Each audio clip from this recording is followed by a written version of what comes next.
Bom, então, formalmente, boa tarde a todos. Daremos início agora à apresentação do projeto de TCC do aluno Erval Alexandre Dias Rubner. E, Alexandre, você tem de 10 a 15 minutos para fazer a sua apresentação, tá? Certo. E pode começar quando se sentir à vontade. Boa apresentação. Obrigado. Primeiramente, boa tarde. Como o professor Alan já falou, meu nome é Erval Alexandre Dias Rubner. Sou aluno do curso de Bacharelado em Sistema de Informação da Universidade Federal do Piauí, Centro de Educação Aberta e à Distância, do Polo Gil Bués. O tema que será abordado no meu trabalho é o uso de softwares low-code e no-code no desenvolvimento de aplicativos. Aí estão os itens que nós vamos abordar, né, do nosso trabalho.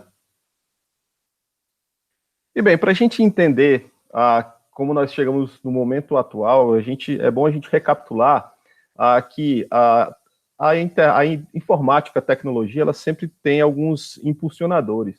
E nos anos 90 e início dos anos 2000, houve a consolidação e evolução da internet. A internet ela se tornou acessível para a maioria das pessoas, né, a partir da década de 90, e daí para frente é só evoluindo mesmo. Não só a evolução quantitativa de pessoas que usam, mas também das tecnologias empregadas na internet, de comunicação, de programação e por aí vai. E com a internet, uma das inovações que surgiram, algumas das inovações que surgiram, foram as linguagens, né? Exemplo, Java, JavaScript, são linguagens que surgiram e foram evoluindo para a internet. E outras linguagens também, como PHP, ASP, que são linguagens para banco de dados, né, incorporados à internet. E, então, houve a necessidade maior de programadores, haviam mais programadores trabalhando e a coisa foi só crescendo. Uma das coisas que ajudou muito na questão da programação, não só para a internet, como para aplicativos para computador, foi a vinda o surgimento dos IDEs, ou das IDEs, né, que são os Integrated Development Environment, ou Ambiente de Desenvolvimento Integrado. Então, porque antes, quando você ia programar, e eu fui nesse tempo, ainda fui aprender, minha primeira linguagem de programação foi a linguagem C, e a gente aprendia basicamente em terminais, né, como o DOS, e depois acionava o compilador para transformar aquele código em programa. Mas era tudo muito cru, né, digamos assim.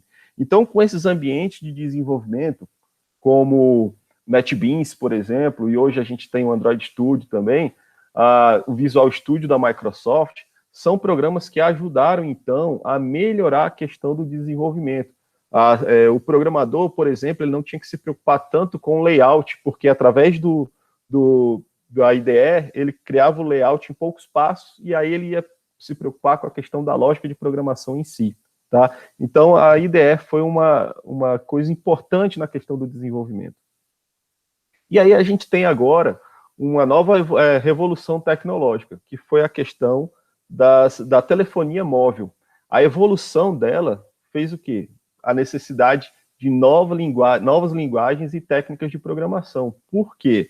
Porque, como a gente viu, com os dispositivos móveis, mais pessoas tiveram acesso à internet, empresas começaram a trabalhar mais na internet, então, como era de se esperar, houve também necessidade de mais programadores, porque na telefonia móvel, né, no início não tinha isso, nos primeiros aparelhos celulares não tinha isso, mas a partir dos smartphones, você tem a questão dos aplicativos, que foi uma explosão no início, né, e que hoje você tem aplicativos para tudo. Então, a necessidade de programação para essa área também cresceu demais.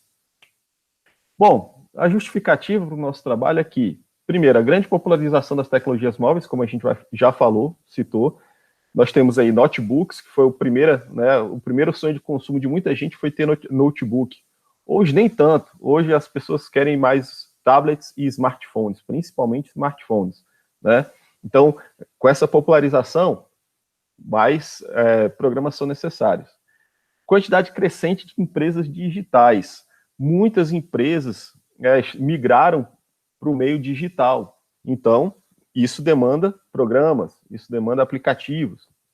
carência de desenvolvedores. Apesar da demanda e de ser um mercado que realmente está dando muita oportunidade, ainda há uma carência muito grande de desenvolvedores.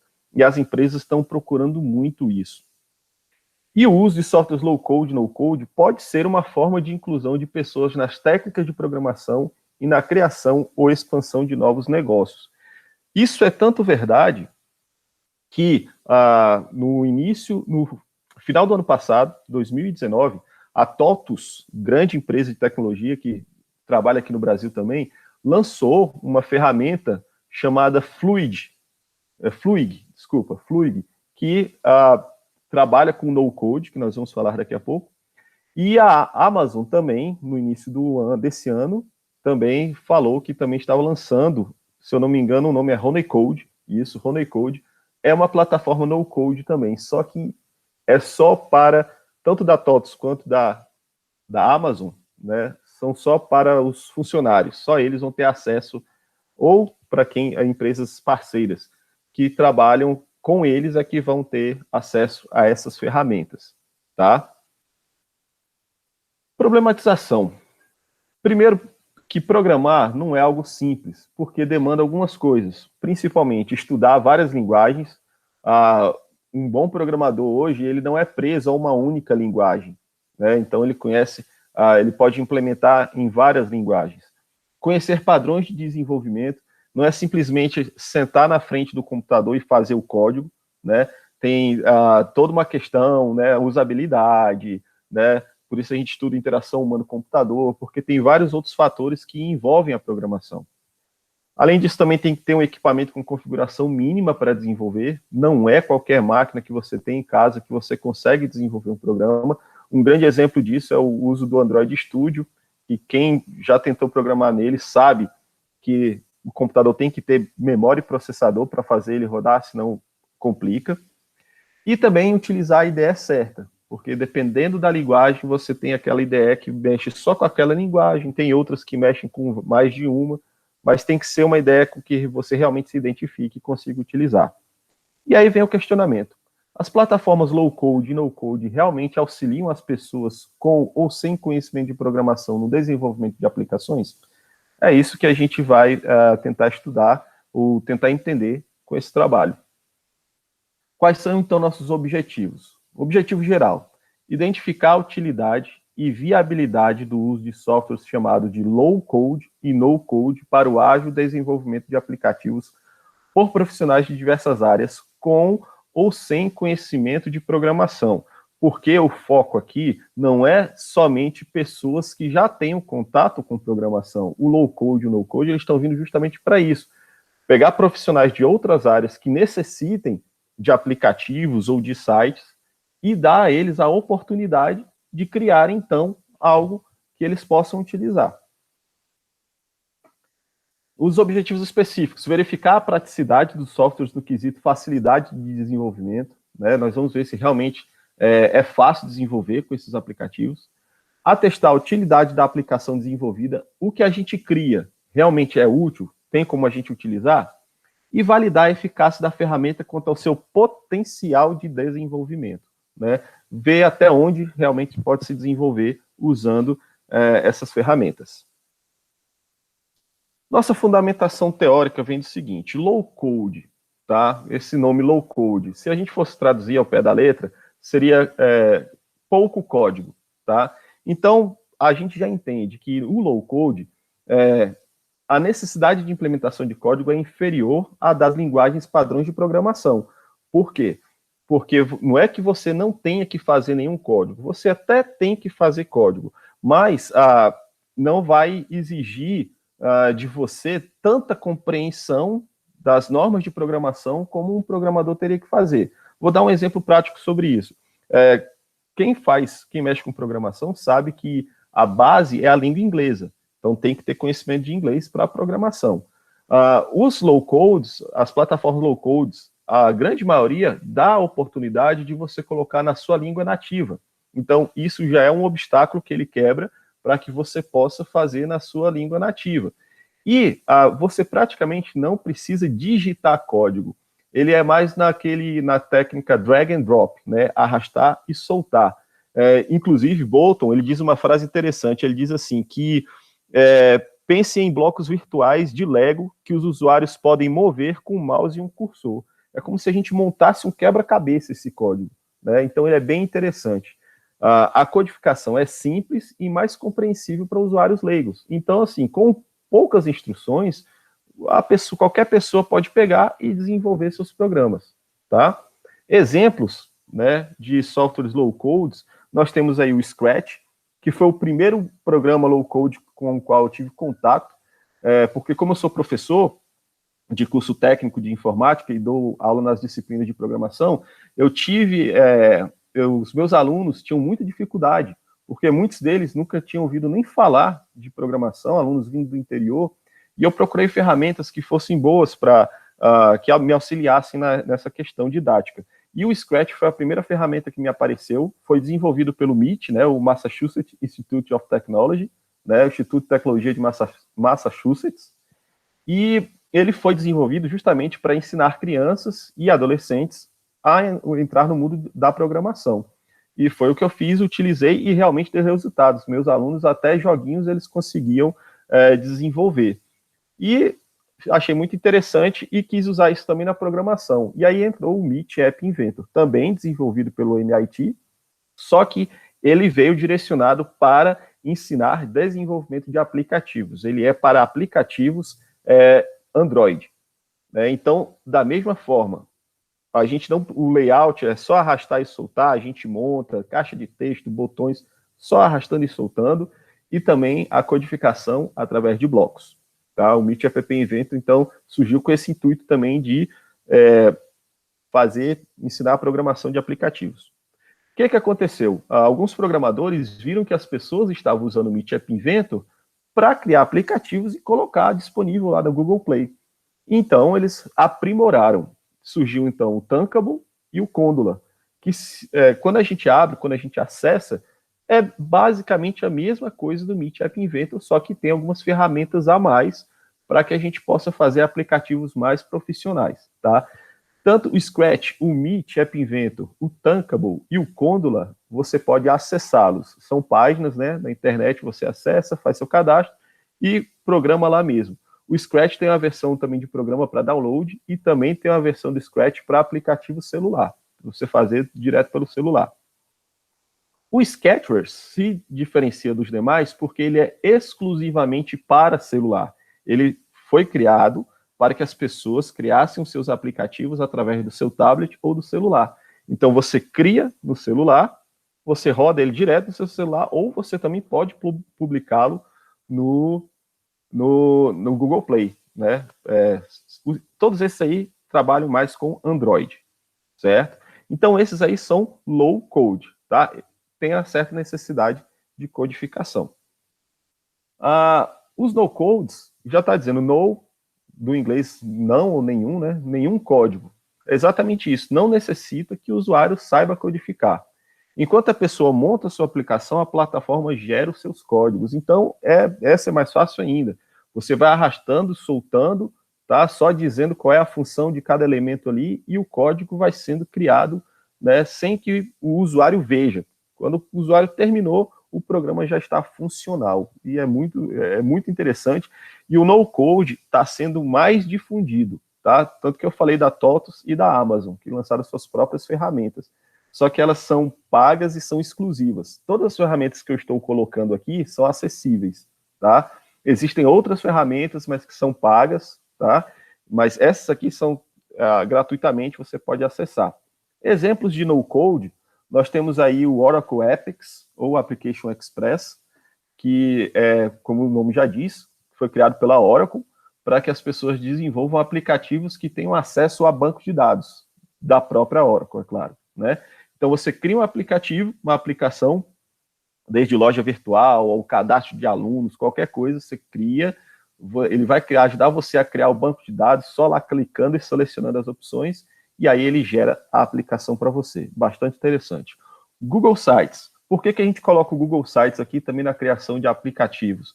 Porque ele cria o site, ele cria sites responsivos, e aí você pode colocar esses sites responsivos para serem acessados através de WebView em aplicativo, ou criar os web apps, que a gente chama, né, que são aplicativos que acessam exclusivamente aquele site, né? E aí ele funciona realmente como aplicativo, tá? Então, está facilitando muito, né, o trabalho dos desenvolvedores. E, por último, o AppSheet.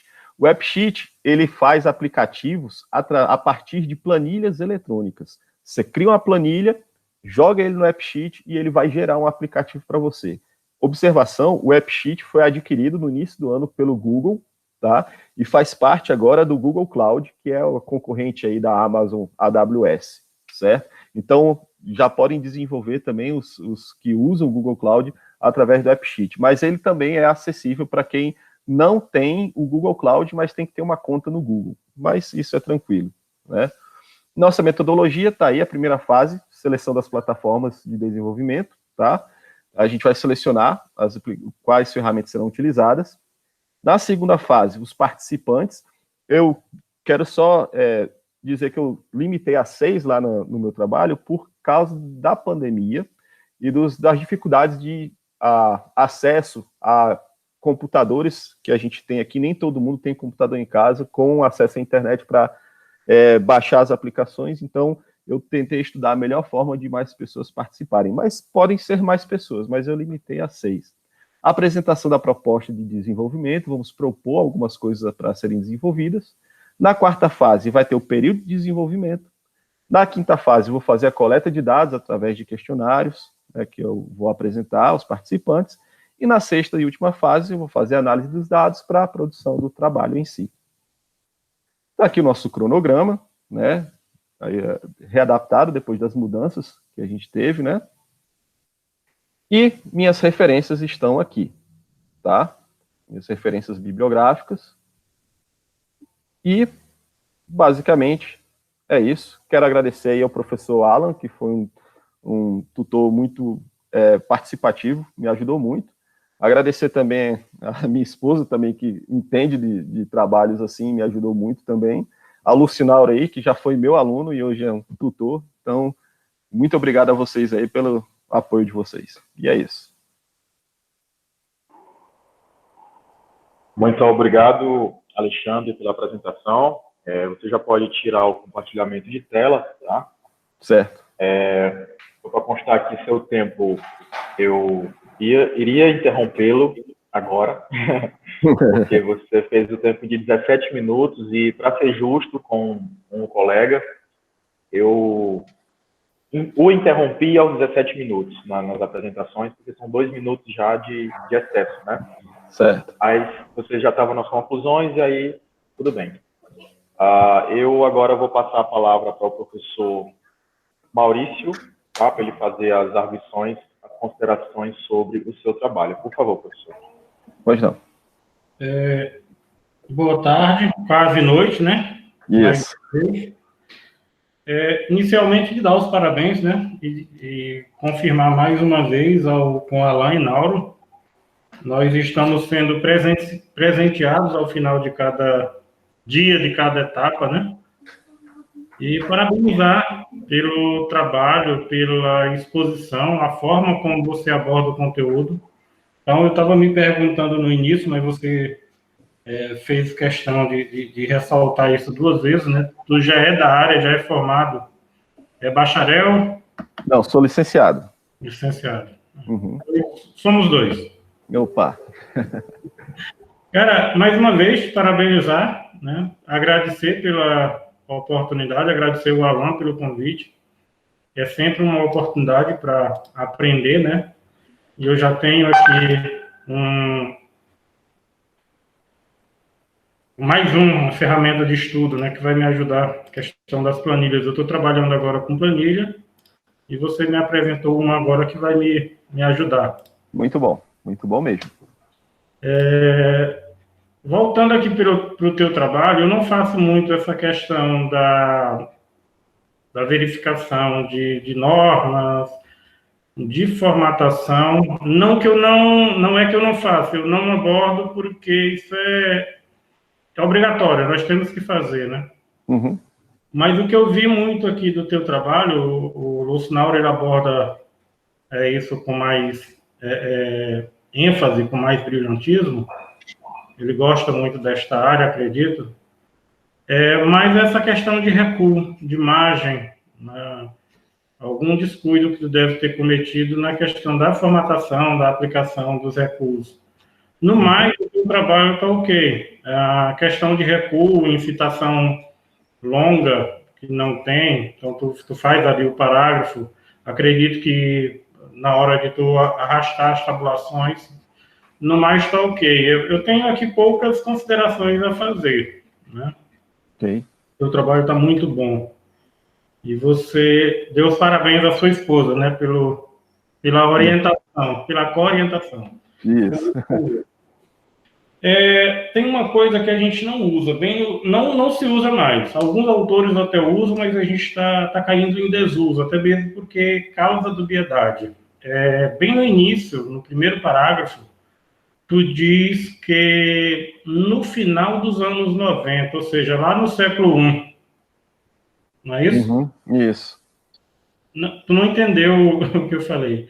Quando tu Não, porque eu não especifiquei, né? Só deixei só nos 90. E quando tu diz no final dos anos 90, tu tá vindo lá do século I, ou seja, de 1 até 90. Então, tá certo. Nos anos de 1990. Então, normalmente a gente coloca o ano completo, para não causar essa dubiedade, porque senão tu está dizendo aqui para a gente que todo esse processo começou lá no século I, né? E retomou no século 2000, se for levar ao pé da letra. Então, entendi.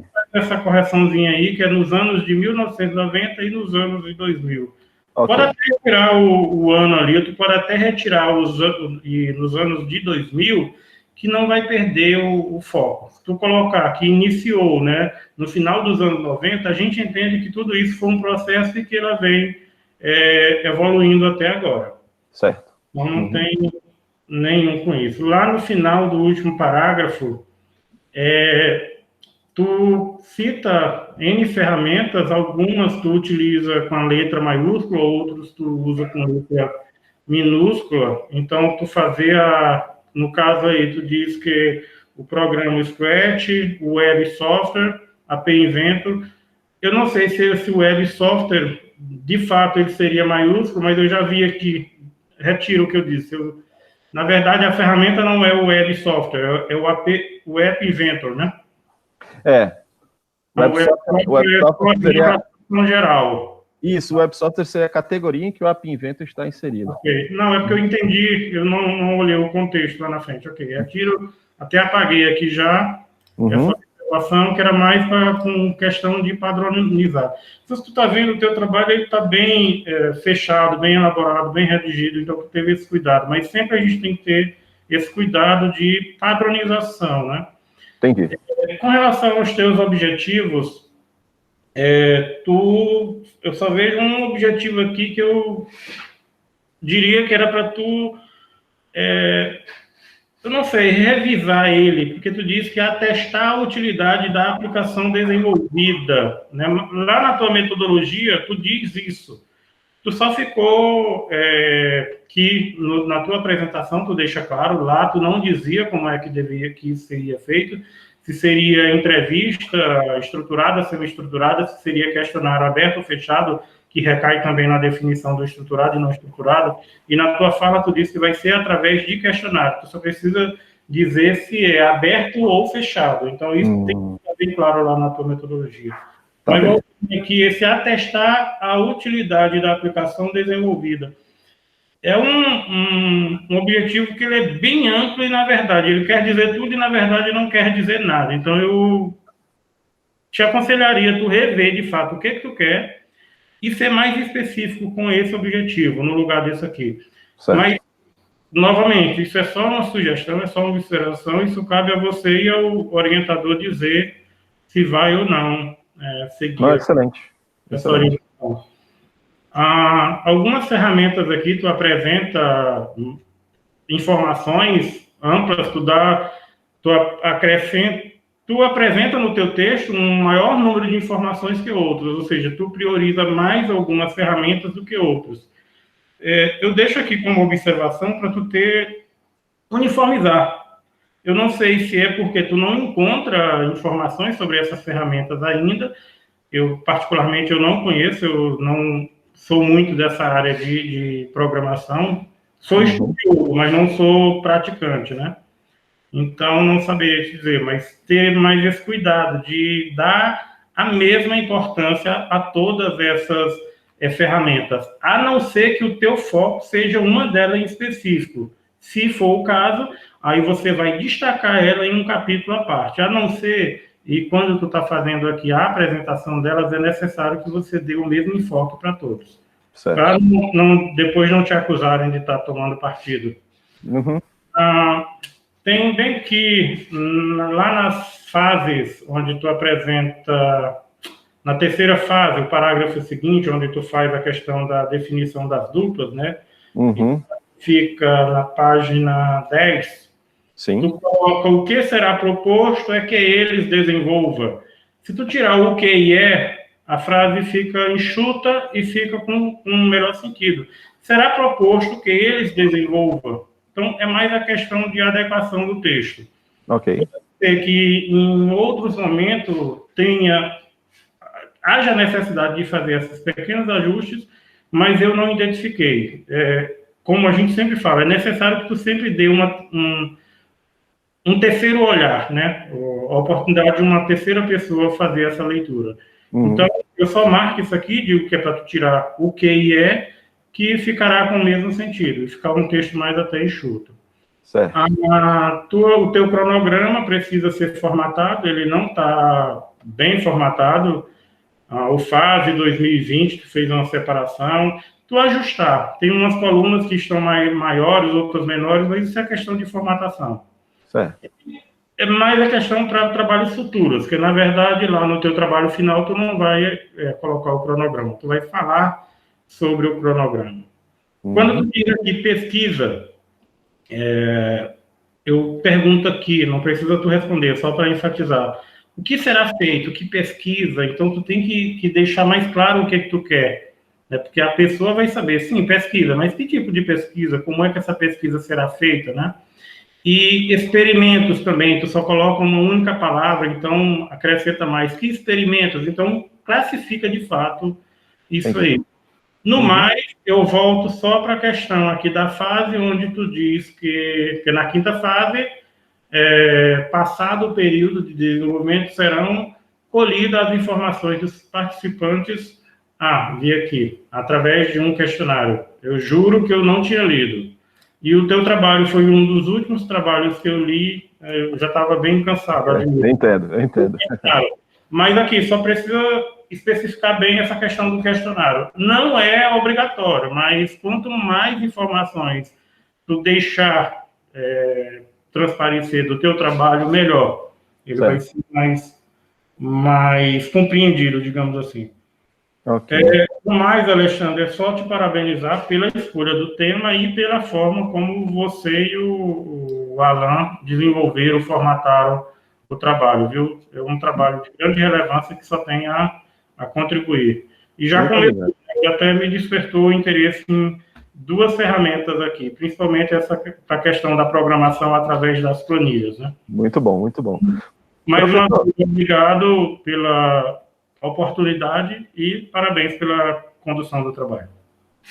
Professor, só para a única coisa assim que eu quero esclarecer para o senhor, tudo que o senhor falou, tá, concordo plenamente.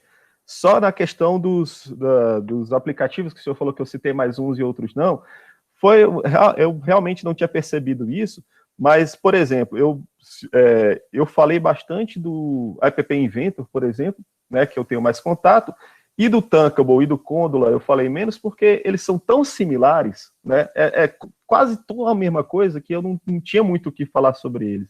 E o senhor tocou num ponto também que é verdade. Ainda a literatura sobre esses programas é muito pouco.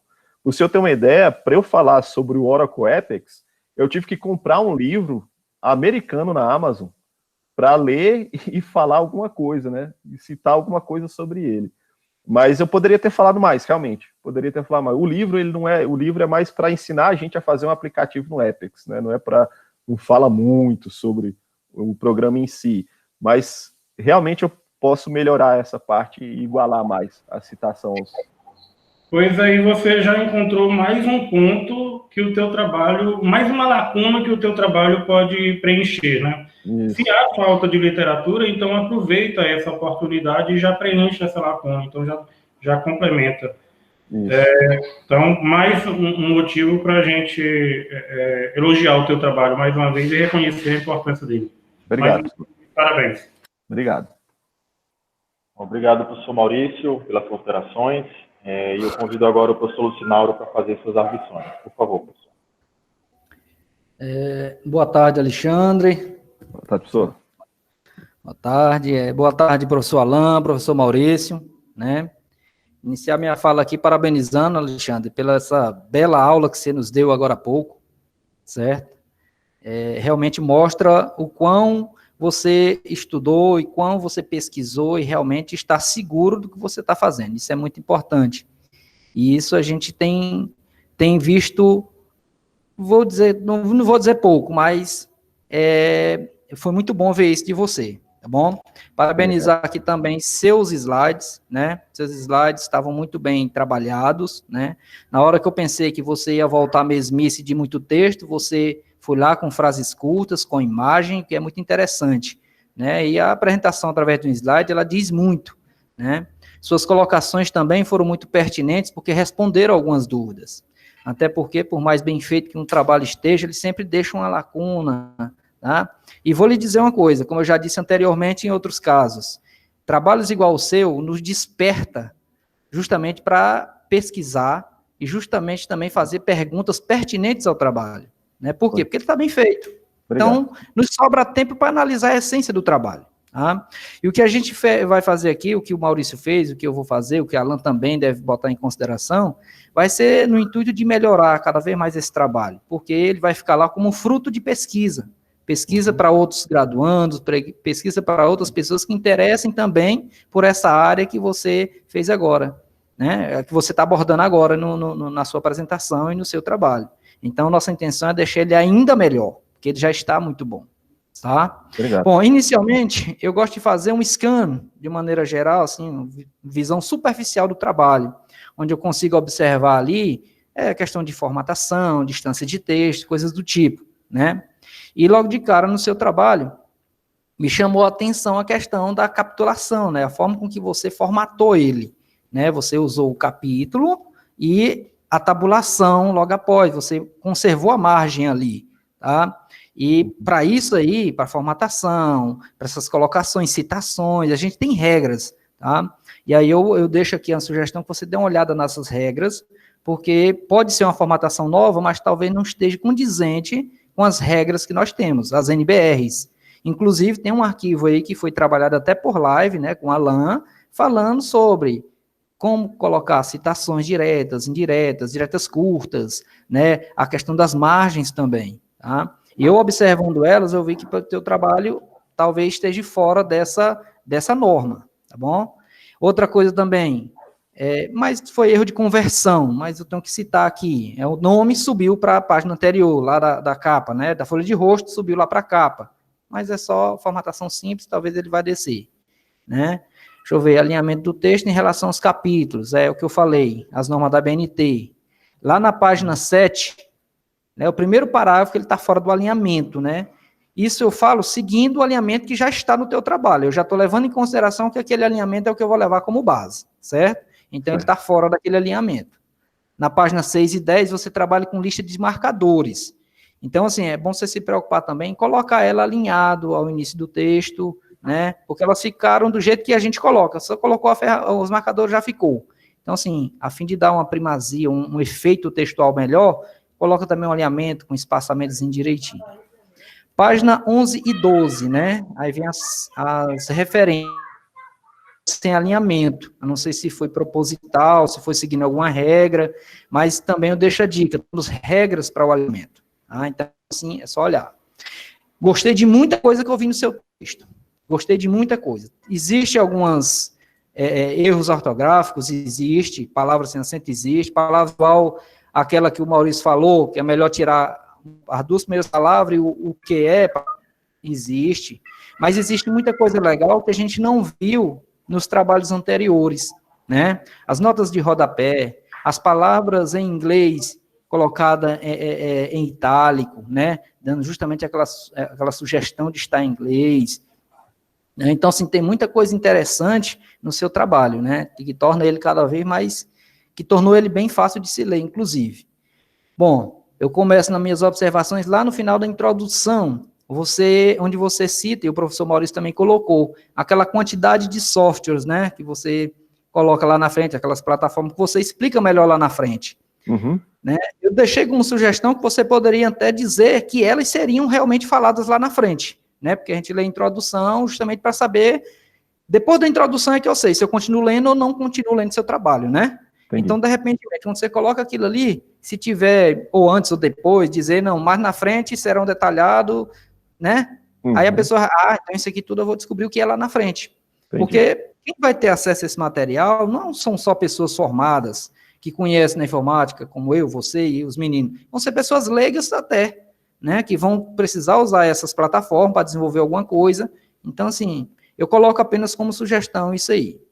Lá no final, nos objetivos específicos. Nos objetivos específicos, você também foi muito diferente. O objetivo geral está bacana, mas nos específicos você usou palavras, verbos, assim, diferentes. O verbo atestar, o verbo aferir, o verbo validar a eficácia da ferramenta. Então, são verbos que provocam, assim, será que é isso? São verbos muito... Né, porque existem os verbos usuais, e não são poucos, para se utilizar nos objetivos específicos. São verbos de ação, são verbos de esclarecimento, são verbos... Tem uma classificaçãozinha para eles, né? Então, assim, eu li o seu texto e de cara eu já acho estranho. Não estou dizendo que esteja errado, mas achei... E desde daí, o Maurício destacou atestar e eu destaco validar. Né? Validar a eficácia da ferramenta. Inclusive, é uma pergunta que eu te deixo depois, lá embaixo, quem vai fazer essa validação? Porque lá embaixo você também revigora esse BI, você dá ênfase a isso aí. E aí eu vou deixar essa pergunta para que você possa depois pensar e ver. Não precisa nem responder, não, mas é dentro do teu trabalho tu vai ver essa necessidade de quem vai fazer essa validação da ferramenta, né? Então, eu achei interessante esses verbos, né? Mas aí depois eu vou deixar aqui e você, juntamente com o orientador, vão ver ou não a necessidade, ou de melhorar ou de deixar, né? Porque como eu disse, o que a gente faz aqui é só observar e sugerir, porque o trabalho já está bom, né? Bom, outra coisa aqui, lá no referencial teórico, né? O soft, low code, no code, né? Você aí agora na sua apresentação me tirou uma das dúvidas que eu tinha colocado aqui. Quais são os no codes? Quais são os low codes? Né? No teu texto não diz, você só cita eles. Né? Vou citar os no codes, mas cito todos eles. Aí eu lendo qual é no code, qual é low code. Então, talvez você crie uma brecha ali, ou no início, ou mais no final, ou de alguma forma de colocar, né? Identificar, né? Que o App Inventor é um low code, ou que o Strack é o no code, e assim sucessivamente, né? Só para talvez até ficar melhor identificado essa questão, né? Eu até coloco também que no referencial, eu não vi, eu também, assim, você fala que através dessas plataformas são desenvolvidos tanto sites quanto também aplicativos, né? Baseados em low-code, né? Low-codes e no-code. Mas, por exemplo, no teu texto não tem nenhum exemplo de nenhuma aplicação. Por exemplo, o jogo X, tá entendendo? O site Y, não tem nenhum exemplo, sim, em nenhum local, né? Aí eu deixo aqui até uma sugestão, talvez seja interessante colocar. Não sei se é pertinente. Aí vocês vão analisar, a gente vai analisar teu texto de uma maneira geral e ver se é pertinente ou não colocarmos algum exemplo. Porque se me perguntar, por exemplo, eu não sei diferenciar na prática isso aí, né? Então, assim, um exemplo de software criado pela plataforma low code, tá? Ou mesmo que ele não seja, porque o low code ele pode ser 100% ou você bota até uma descrição lá interessante, né? Que ele é 100% com conhecimento ou não. Aliás, o no code é o low code, aliás, de programação. Na metodologia, pronto, gostei da sua metodologia. Essa é uma metodologia, tá? Mas aí vem uma pergunta. Quem fará a escolha das plataformas? Aí vem uma sugestão aqui. Se for pessoas que forem fazer, as 6 que vão ser selecionadas, então esta não seria a primeira fase, escolher primeiro as pessoas? Porque vai ser feita a escolha. É você que vai fazer? Vai ser as pessoas que vão trabalhar através de um sorteio? Então, assim, só o que me deixou assim, tá? Outra coisa, lá onde você coloca lá, já sugerindo o que cada um, primeiro grupo, primeira dupla, desenvolvimento de sites através do Google Site, como ainda vai ser escolhido as plataformas, né? Por que não bota, em vez de botar do nome do Google Site, do Sketchary, do Meet Eventon, por que não bota só assim, plataforma escolhida? Por que não vai ser um sorteio, vai ser... Então, assim, não se sabe ainda que a primeira dupla vai ficar, ou já é sabido, de fato. Então, aí são dúvidas que quando a gente vai lendo, a gente vai percebendo, entendeu? Uhum. Pode ter sido devido à velocidade da leitura, e aí, ou não, e eu talvez não consegui entender isso, mas aí eu deixo também como uma sugestão essa questão aí, tá? Na metodologia, quinta fase, aí vem a pergunta, na quinta fase você termina colocando assim, o produto desenvolvido, né, vai ser sugerido, será disponibilizado para validar a eficácia da ferramenta. Para quem fazer essa validação? Vai ser disponível para um grupo de pessoas testarem e a partir daí vai coletar um resultado, entendeu? Então, esse final de parágrafo aí abriu essa pergunta, tá bom? Então, é só para você pensar. Então, são perguntas, inclusive, que podem até ser respondidas no próximo trabalho, tá? Mas eu vou deixá-las aqui para que você também consiga enxergar até, talvez, não sei se você estava vendo da mesma forma. Não, muito o bom. cronograma. O cronograma está desatualizado porque começa em agosto, né? Então, tem que atualizar esse cronograma, porque ele não começa em agosto, pelo menos do trabalho que eu tenho aqui. Aí vem o elemento pesquisa, que eu não sei o que seria essa pesquisa, assim, quando tu colocou pesquisa, aí eu não sei direito o que seria, porque o levantamento bibliográfico você já vai fazer lá em cima. Os experimentos eu entendi o que é, e eu achei até pouco tempo para o experimento, né? Porque eles estão 30 dias para fazer e depois vão testar, né? Mas, assim, essa pesquisa, depois você se pergunta lá, o que é essa pesquisa? Então, se você quiser responder também, não tem problema. Mas eu deixei aqui a pergunta, né? E deixei de, talvez, o experimento seja pouco tempo, né? Vai depender da amplitude do teu experimento. Aí, para terminar lá nas tuas referências, além da falta da formatação, né? Ela não está formatada, assim, alinhada.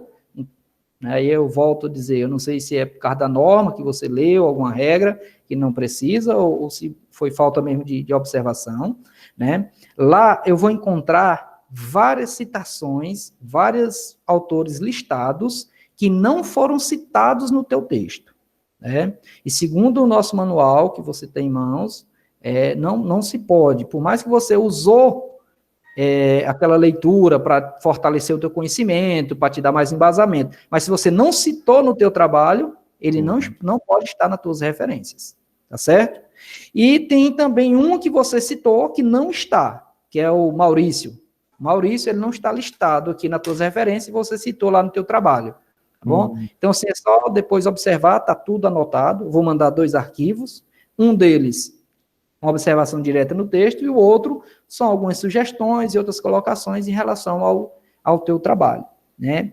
Mas, assim, por mais que a gente observe isso aí, observe alguma falta, alguma falha na nossa visão, muitas vezes é porque a gente lê ele de outra forma. Por isso, essa apresentação que você fez agora, ela é de suma importância, porque ela respondeu mais coisas que eu tinha aqui e apaguei, porque você fez sua apresentação muito boa, como eu já esperava, lógico. Eu conheço o seu potencial, eu sei que o seu trabalho não ia ser menos do que isso, tá bom? Então, assim, gostaria só de parabenizar por seu trabalho, né? Vou deixar essas sugestões, né? São observações, podem ou não ser acolhidas, vai depender de você e seu orientador, né? Só a fim de estar melhorando o teu trabalho. Então, parabéns, Alexandre, parabéns também ao Alan, que pegou um aluno que eu tenho certeza que não deu muito trabalho, né? E parabéns, Maurício, por suas colocações, viu? Obrigado. Pronto. Lucinaldo, eu posso já responder ao Lucinaldo? Pode. Alexandre, licença bem, pegar o gancho do Naura. Pronto. Realmente o Nauro ele tocou num ponto que eu tinha até notado aqui, eu fui conferir. Tu fala quem são os sujeitos, mas tu não deixa claro como serão selecionados, né? Tu diz que serão 2 de cada grupo, uns com níveis a mais, outros com nível a menos, alunos iniciantes, mas tu não deixa claro como esses participantes serão selecionados. Seria interessante deixar claro aqui, porque lá no teu trabalho final, como tu está trabalhando com pessoas, né, tu vai ser obrigado a deixar isso claro, a dizer como foi que tu selecionou cada um desses participantes. Até mesmo que pode até haver problemas de desistência, digamos assim, aí tu vai precisar fazer a substituição. Então, pesquisa com seres humanos, ela tem que ser feito, deixar esses pontos bem claros. Alan, só aproveitando, tem uma norma recente, eu não sei qual é ela, que diz que toda pesquisa desenvolvida no âmbito da Universidade Federal, que trabalha com seres vivos, ela tem que passar pelo Comitê de Ética. Seria bom tu verificar isso com o Ricardo, porque eu não me recordo nenhum outro trabalho que tá propondo, a não ser o da Marta, né? Mas o da Marta ainda tem que ser visto isso se de fato ela vai aplicar.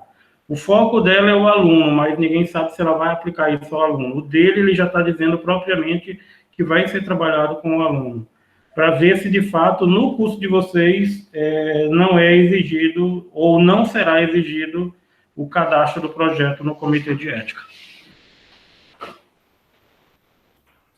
Ok, pessoal, vamos verificar isso aí. Eu acredito que não vai ser necessário. Eu acredito que não, mas vamos atrás dessa informação. Normalmente, na nossa área, nunca é feito, né? Mais para a área de educação. Bom, então, sim, Alexandre. Alexandre queria falar, professor? Pode falar. Pronto, não, Lucinara, é que realmente a questão da formatação, eu nem tinha percebido a questão do nome ter saído na página anterior, e aqui foi, eu vou te dizer para você que foi digamos, na nossa linguajar, um aperreio. Por quê? Porque eu mandava para o Alan dar uma olhada no texto, e quando ele me mandava, ele falava para eu olhar umas coisas e eu olhava, mas não tá do jeito que o Alan falou.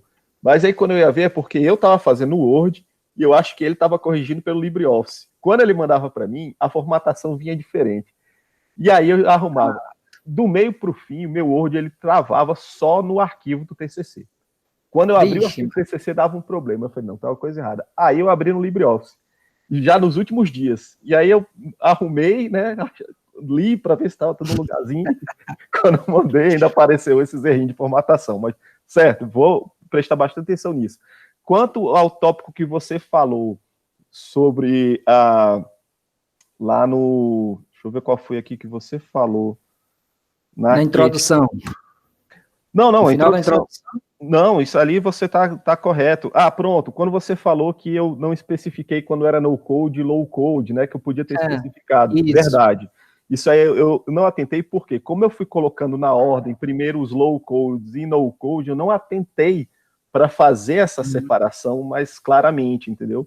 Porque eu achei que já estava ficando meio implícito, mas na verdade foi um vacilo meu nisso aí, realmente. Eu posso melhorar isso aqui. Na questão do que você me perguntou sobre validar, lá na metodologia, né? Sobre validar, isso. A minha ideia era que, como programador e como atuante na área, eu validaria, né? Talvez eu esteja sendo até prepotente nisso, né? Mas eu validaria se realmente se a funcionalidade dos programas desenvolvidos por eles, né? Como eu faço com os meus alunos, quando eu mando eles programar alguma coisa, eu vejo se realmente o programa atingiu o objetivo, né? Mas é porque aí é aquela veia de professor que toma a gente de vez em quando, né? Mas quando você bota validar, a gente, principalmente no trabalho científico, seu trabalho, como eu disse, seu trabalho é um científico, ele tem. Então, assim, aí uma vez o professor Maurício, numa situação parecida, até colocou, você vai ter uma junta de pessoas para validar essa informação? Porque você tem gabarito para validar. Entendeu? Então, assim, é por isso que eu me preocupei com a expressão validar, porque é muito forte. Por exemplo, quem valida alguma coisa é uma instituição, um órgão, né? Uma coisa assim. Aí por isso que eu disse, vamos ver a questão do verbo. Às vezes a gente usa um verbo diferente que tem o mesmo sinônimo, né? Então eu deixei aqui para você atentar a esse detalhe, principalmente para o futuro. Não, Principalmente para o futuro. Tá certo. Não, e né? você, E o termo professor pesquisa? Maurício? E o Não, termo pesquisa, aproveitando que você está falando lá no cronograma. Vou falar lá. Não, e você e o professor Maurício falaram uma coisa, e o professor Maurício, ele tocou aqui no chat agora, falou justamente isso. O pessoal que vai desenvolver, eles vão validar, porque a minha intenção era procurar, por exemplo, algum profissional que precisa de uma ferramenta. Ele vai fazer essa ferramenta e, beleza, para aquilo que ele precisa, funcionou a ferramenta? Está dando algum retorno para ele? Então, ele também vai dar uma validação nisso aí também. Era a minha ideia, né? A minha ideia era essa. Na pesquisa, professor, quando ali eu botei pesquisa e realmente eu poderia ter especificado melhor, é que eu iria pegar as ferramentas primeiro, né? Estudá-las um pouco mais, apresentá-las um pouco mais nessa pesquisa. Eu ainda quero fazer isso no TCC mesmo, né? Colocar, especificar um pouco mais cada ferramenta, né? Mostrar o código feito em cada ferramenta, aquelas que têm código, aquelas que não têm código, botar só os layouts, mostrar como é que funciona. Então, a minha pesquisa seria isso, entendeu? E eu poderia ter especificado melhor de acordo com isso aqui, realmente. É porque fica muito vago, né? Só não pesquisa. Depois o levantamento biográfico é justamente você ir atrás desses autores e dessas ferramentas, né? Teoricamente. Pronto, e outra coisa que você falou lá nas fases, voltando nas fases, né? Como é que eu selecionaria essas pessoas? Eu já teria umas pessoas, assim, justamente como eu coloquei aqui. Alguns participantes que não têm nada de programação, não entendem nada, então tem as pessoas que do meu meio ali que eu iria atrás, pessoas que têm algum conhecimento, né, de informática, pessoas iniciando ainda, né, na programação e tal, e aquelas pessoas já formadas na área, né, inclusive também já tem algumas pessoas. Eu pensei que eu não precisaria especificar essas pessoas agora, né, mas lá no trabalho eu colocaria isso especificado. E aí, por que eu coloquei já algumas ferramentas como sugestão aqui? Que você viu lá, né, botei Google Science, Sketchware. Justamente, professor, por causa da nossa limitação aqui, tanto de computador, a gente não tem, muitos não têm muito computador para fazer isso aí, a internet é ruim, né, e também seria um fator, assim, e a questão da pandemia me limita a ajudá-los naquela fase ali, na fase da apresentação dos participantes, a proposta de desenvolvimento. Eu teria pouco contato com eles, porque a gente ainda está nesse meio de pandemia, a gente não sabe até que tempo vai para eu poder estar auxiliando direitinho. Então, por isso eu peguei ferramentas, o site como o NoCode e o Sketchware, pela questão de que pode ser usado pelo celular, e todo mundo tem celular e pode fazer dentro dele. E o Meet App Inventor é o que pode ser acessado pela internet. Então, esses, por serem mais fáceis de serem manipulados, eu botei eles na pesquisa, né? Como sendo as ferramentas a serem utilizadas. Entendi. É porque na primeira fase você fala na seleção das plataformas. E anteriormente você citou aí pelo menos 6, 7 plataformas, né? Sim. E lá na frente você só sai com 3. Então, assim, dá a entender que elas já estão pré-selecionadas e com esses motivos que você colocou, né? Pronto, entendi. Então, eu acho que talvez, já que não vai ter forma de seleção, já vai ser o apontamento delas, talvez já colocar que seriam selecionadas pela forma X e Y devido à limitação disso ou daquilo, né? A motivação, que, né? Na leitura, ressalta a pergunta. Isso. Aí também aquela outra pergunta que, aproveitando que você já está aí mesmo na parede, quem vai selecionar elas? Você. Né? Sim. Então é você que vai selecionar, né? Não vai ser os participantes. Por exemplo, porque se você vai dividir em duplas, aí vamos supor que cada um escolhe uma plataforma. Eu escolho A, eu escolho B. Não, eu tenho que vai selecionar. Isso. Entendi. Justamente para não... Então, para eu poder fazer, porque para eu chegar naquela validação que a gente está falando, eu tenho que fazer uma dupla, usar a mesma ferramenta, para ver se o tempo que levaram, né, a dificuldade foi a mesma, né? Isso, professor Maurício, eu vou fazer isso, Maurício. E o teste dessas ferramentas vão ser aonde? Assim, vamos supor que ele desenvolva um jogo. Aí, na realidade, não vai ser ao público, vai ser só para eles desenvolverem a ferramenta. Não é eficiência do produto desenvolvido, não é isso? Eles podem publicar, pode deixar livre. Eu posso publicá-los ou deixar livre para eles publicarem. Mas, assim, a análise do programa, a avaliação do objeto desenvolvido em relação à eficiência e tal, não. Vai ser só em relação à facilidade da ferramenta para desenvolver o produto, né? Isso. Entendi. Tá certo. Muito bem, satisfeito, professor Alexandre. Satisfeito. Eu te agradeço, viu, Lucinário? Obrigado aí pelas colocações. Tudo bem. Perfeito. Obrigado, professor Lucinário, pelas observações. Gostaria de, primeiramente, aproveitando aí o gancho, assumir parte da culpa, né, de algumas partes aí da metodologia, acho que a metodologia foi onde a gente mais bateu, né, assim, para tentar ajustar, para tentar fazer uma coisa legal. Então, de certa forma, tem uma visão que eu estava tendo sobre o trabalho, que o Alexandre foi e implementou isso, né? Ele, no início, colocou de uma forma, e a gente foi conversando, ajustando, até que chegamos nesse ponto. E aproveitando também para reforçar uma coisa que eu já falei em outras apresentações, que é a importância de um olhar externo ao trabalho, né? E a gente começa a se prender ao texto, e eu li todos os textos mais de uma vez, e aí fica cada vez mais difícil notar os pequenos detalhes. Então, isso é uma coisa que é muito importante para a gente, esse momento aqui da banca, para a gente colocar esses pontos em evidência e melhorar cada vez mais o trabalho. Então, primeiramente, parabéns, Alexandre, pelo desenvolvimento, pelo empenho, pelo trabalho que você desenvolveu, certo? Que você vem desenvolvendo, e acredito que tem tudo para ser um dos melhores trabalhos dessa turma, tá?